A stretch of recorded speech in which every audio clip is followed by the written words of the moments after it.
the state of Georgia versus Denver Fenton Allen. Many of you are likely familiar with this creation by Rick and Morty co-creator Justin Roiland. Without context, it's a simple animation of Rick and Morty in a mock trial hurling expletives at each other. You know something? You are absolutely the rudest person I think I've ever met. You reckon if I let you suck my that I could get a fair trial here? Oh, I don't think so. I got a big now. But what you have to realize is that the vulgar dialogue in this viral animation, it actually is a word-for-word recitation of a real-life court transcript that resulted from a pissed-off judge getting in an altercation with a schizophrenic murder suspect. And when you come to that realization, that's when a rabbit hole opens up. Who exactly was Denver Fenton Allen? And what were the crimes committed by this clearly deranged man that led to the now infamous courtroom altercation? I will murder you, your whole family, your kids. I am not supposed to be in jail. I was framed. That motherfucker asked me to eat his ass for a bag of coffee. In what might be one of the most bizarre exchanges in the American justice system's history, this is the story of Denver Fenton Allen, the Rick and Morty killer.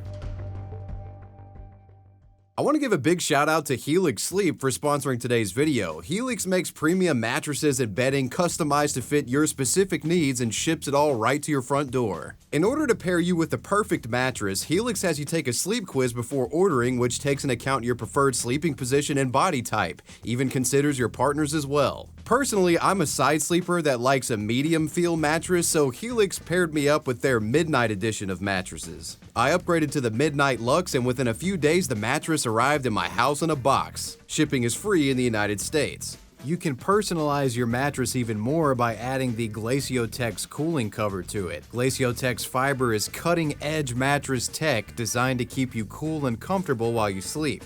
It's totally worth adding to your purchase, especially if you're a hot sleeper. The mattress comes vacuum sealed and setup is a breeze. Just open your box, peel off the plastic, and then this shriveled up mass expands out into a luxuriously comfortable mattress in the blink of an eye. I've been sleeping on my Helix mattress for just about a year now, and I can say without a shadow of a doubt that this is the best mattress I've owned or slept on in general. Before I got this mattress, I had a dingy piece of crap that made me wake up with stiffness and lower back pain. The Helix has cleared all that up. This thing is the real deal. And for those of you that are kind of timid in regard to ordering a mattress online, you've got nothing to worry about. Helix comes with a 10-year warranty, and it also has a 100-night sleep trial. So if you don't like the mattress within 100 days, you can get a full refund and they'll come pick up the mattress from your house. Easy as that. You guys can go to helixsleep.com/wavywebsurf to get up to $200 off your Helix mattress and get 2 free pillows. Shipping is free in the US. Big thanks to Helix for sponsoring.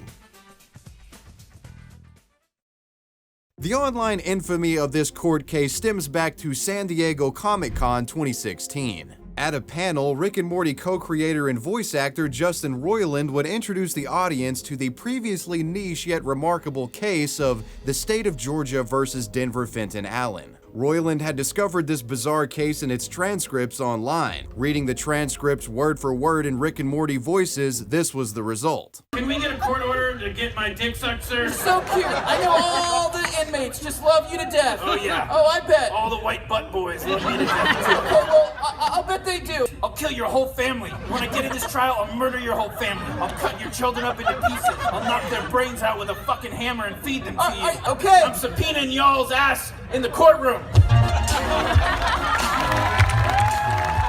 Needless to say, the audience loved this and found it comedic gold. The animatic was officially released a month later on August 4th to Adult Swim's YouTube channel and almost immediately went viral, amassing over 10 million views and generating discussion across the internet.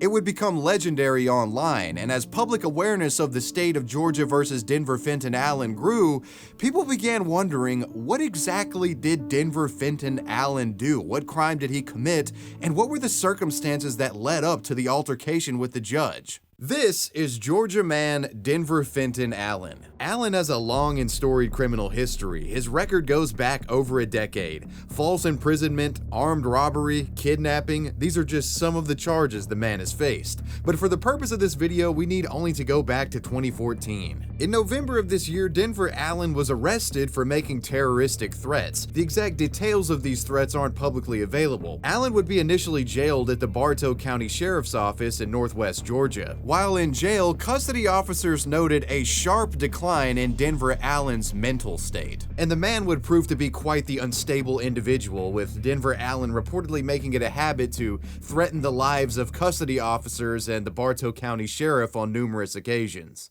In August of 2015, Denver Allen, to the delight of everyone at the sheriff's office, would be transferred to another jail, a facility more accommodating of his disposition. On August 19th, he was transferred to the Floyd County Jail and given a cell in the O Block, an area of the prison designated for inmates with mental and behavioral issues. But moving Denver Fenton Allen proved to be a disastrous mistake, as just 5 days after being moved, Denver Allen would kill his cellmate Stephen Rudolph Nally, a man who was much older and smaller in stature than Denver was. According to reports, Denver Allen waited until his cellmate was asleep, then bashed the man's head into his bed rail in order to kill him. Prosecutors allege that Stephen Rudolph Nally was apparently chosen by Allen as an easy kill target, the murder to boost his reputation in jail. In the days following the murder, Allen was said to have bragged about it to prison guards and inmates alike. And sometime later, Denver Allen reportedly mailed out photos of the body that were taken by crime scene analysts. He was a sick individual. Now, naturally, Denver Allen was made to go to trial for the killing of Stephen Rudolph Nally.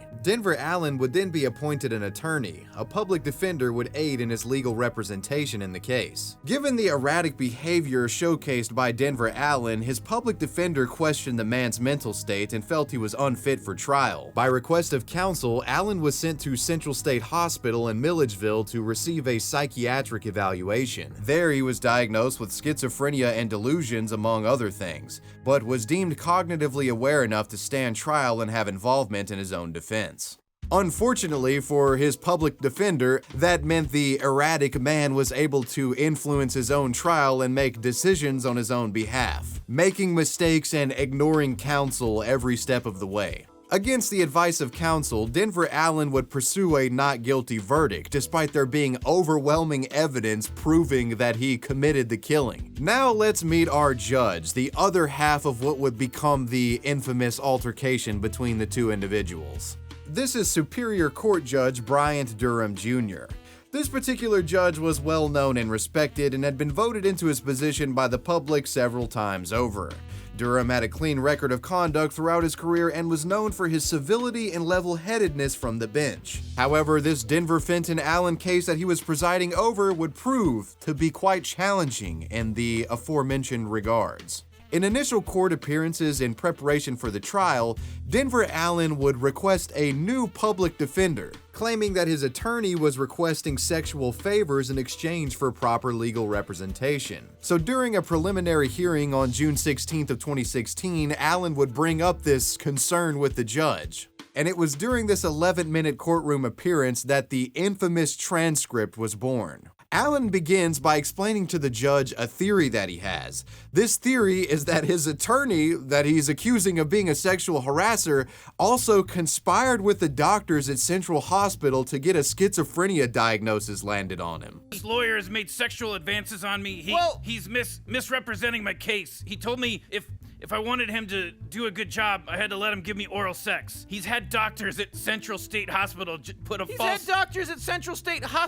false diagnosis on me. Okay. But Judge Durham didn't believe these claims and said that if Allen wanted to appoint a new lawyer, he would have to pay for one or represent himself. Swapping public defenders wasn't going to be an option. And he would also go on to remind how risky it would be for Allen to go on trial defending himself. I'm not going to trial with this attorney. Well, you've got two choices. One, you can go to trial with them, or two, you can try the case yourself. Now, I definitely completely think that's... And I've got a right to have... Wait a minute, listen to me. That would be the biggest mistake you've ever made in your life. And it's when Judge Durham questions the man's ability to defend himself in court, that's when the argument starts to get heated. Listen to me. Go yourself. I'm through here. Y'all done? I'm finding you in contempt of court. I don't care. I know you don't, and I sentence you to 20 days for that. And if you say anything else, I'm gonna add 20 days for everything you say. You. 40 days. You again. 60. Go yourself. It should be noted that Durham could have ended this hearing at any time.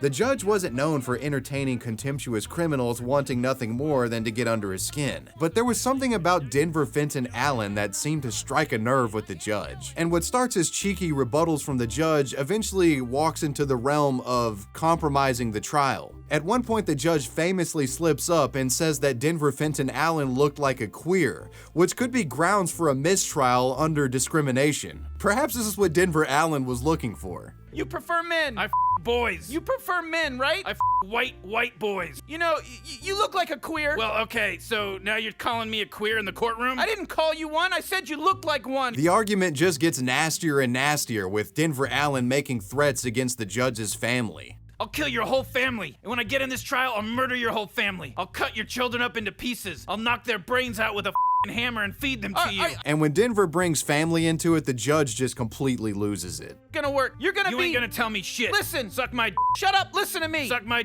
you man. Listen. Suck my You will be here in the court on Monday. You'll be here sucking my You will listen to me now. Go yourself. Finally, after an 11-minute expletive-filled back and forth, Denver Allen is sent out of the courtroom and the altercation is over. The bizarre exchange was almost immediately publicized. The transcript was first spotlighted by a law blogger on Twitter who posted an Imgur link to scans of the documents produced by the hearing's court reporter.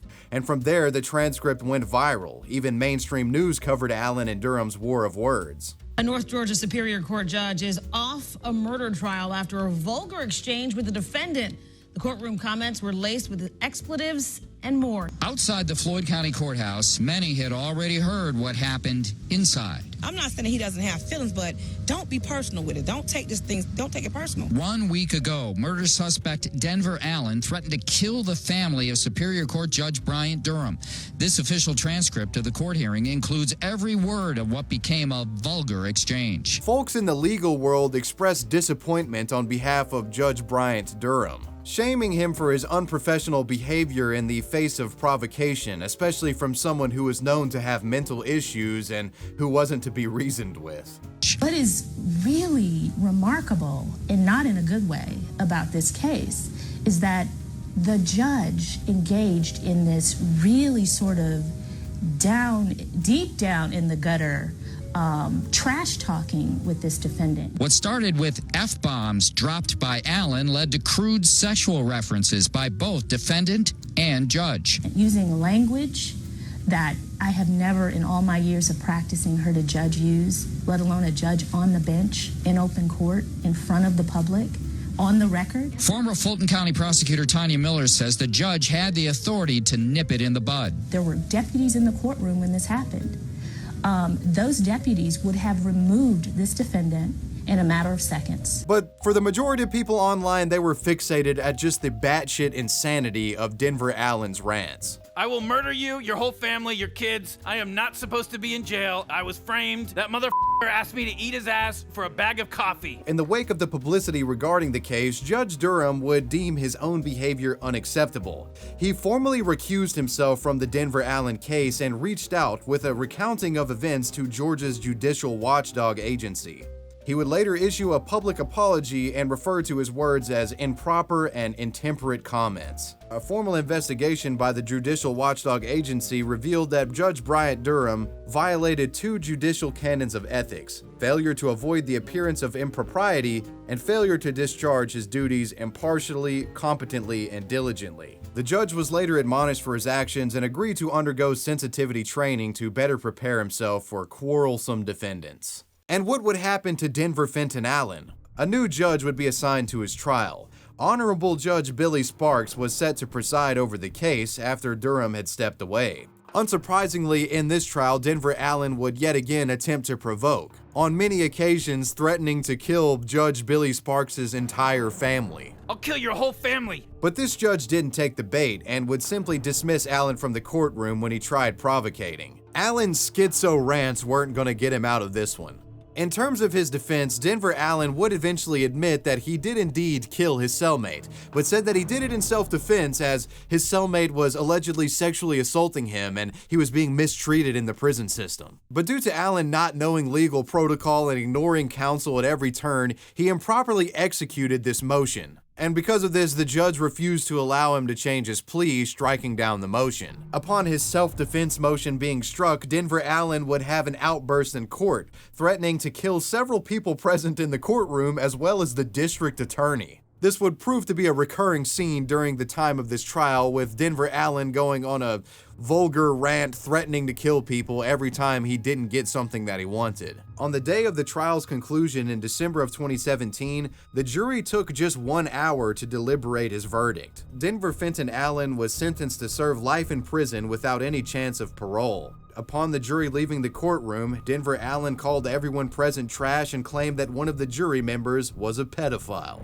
If there's anything to be learned in this case, it's don't engage in a trash talk battle with a schizophrenic murderer. You're gonna lose every time, man, seriously. Had Judge Durham simply dismissed Allen from the courtroom the moment the trouble arose, he would have saved himself from the lowest moment in his career. But of course, if history were different and Judge Durham actually minded his temper during this altercation, we wouldn't have gotten the legendary exchange that would become the Denver Fenton Allen transcripts. I boys. Oh, I'm sorry. You prefer men. I boys. You prefer men, right? I white boys. You know, you look like a queer. This man was a true wordsmith of vulgarities, an individual capable of crafting some of the most disturbing and offensive insults the courtroom has ever seen. One can only imagine the derogatory, slur-filled exchanges Denver Allen will have with inmates as he spends the rest of his life behind bars. And that, my friends, was the story behind the state of Georgia versus Denver Fenton Allen, the Rick and Morty killer. Let me know what you guys thought about this video down below in the comment section, and let me know who or what you want me to talk about next. I want to give a major shout out to my patrons. I appreciate you guys. Wavy Web Surf out. Peace.